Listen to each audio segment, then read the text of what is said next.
Namaste everyone.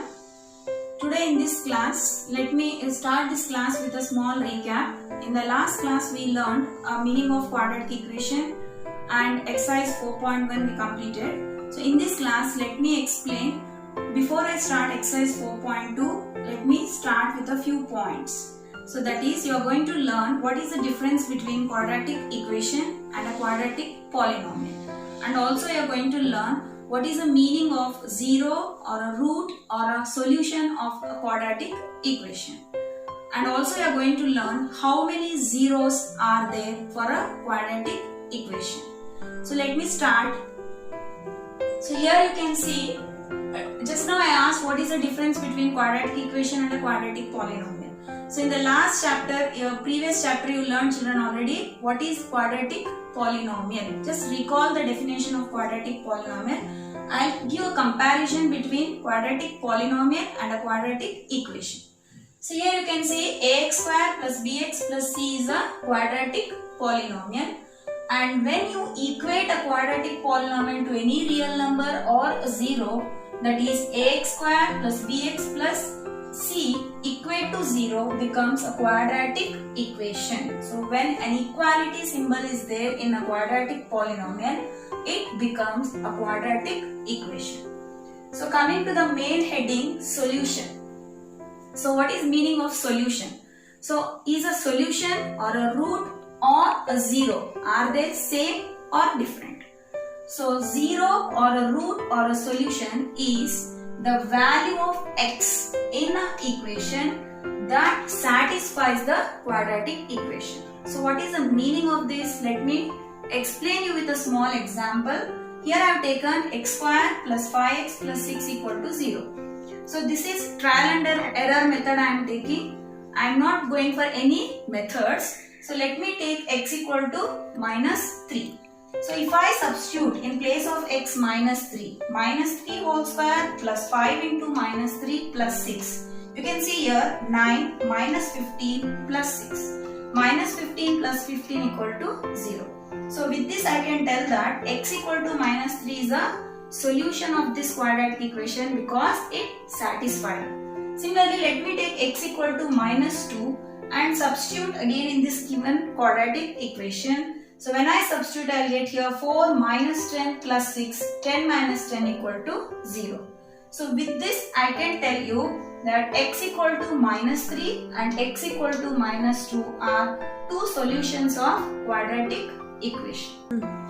Quadratic polynomial, already you learned that quadratic polynomial has at most 2 zeros. So how many zeros does a quadratic equation also has? Are they same or different? So quadratic equation also has at most 2 zeros. So zeros or the roots or solutions, all the three are same. So now let me take one example to explain you how many solutions does a quadratic equation has. So before I start, let me explain the meaning of the word at most. What is at most? At most means a number and less than that number. So here I have taken at most 2 means 2 and less than 2. That is 2, 1 or no.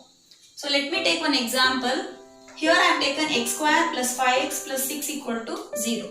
See, as you already know the method of splitting the middle term, that is factorization method. Let me explain with that method. X square plus 3x plus 2x, that is 3 plus 2 is 5 plus 6. So simplify this, you get x into x plus 3 plus 2 into x plus 3 equal to 0.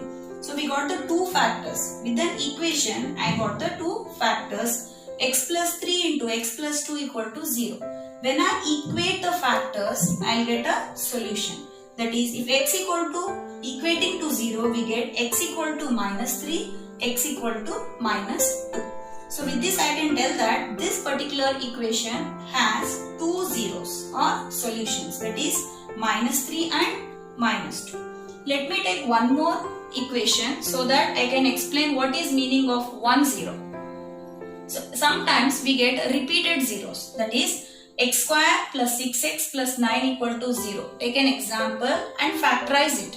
X square plus 3x equals to 9, that is 3x plus 3x is 6x. So when I take common x into x plus 3 plus 3 into x plus 3 equal to 0, we get two factors, that is x plus 3 and x plus 3. You can observe here the two factors are identical. So when I equate to 0, so I got x equal to minus 3, x equal to minus 3. Even though the power is 2, now you know that when the power is 2, we get 2 zeros. When the power is 3, we'll get 3 zeros. But here power is 2, always we won't get 2 zeros exactly. Here I got 2 zeros. In this case, I got repeated zeros or repeated solution. So I can consider this, I can treat it as one solution or 1 0. So do you observe any time some equations we cannot factorize some equations? So observe one example here, x square plus 1x plus 5. So if I want to split this or factorize, 1 into 5 is 5. That is 5 ones are 5. If I add, I'll get 6 in the middle. But 6 I have in the middle here plus 1. If I subtract 5 minus 1, that is 4. So here I have 1. So even I can't add and I can't subtract to split the middle term. So in this case, there is no solution. So what is meaning of no solution? That is no zeros. We cannot find zeros.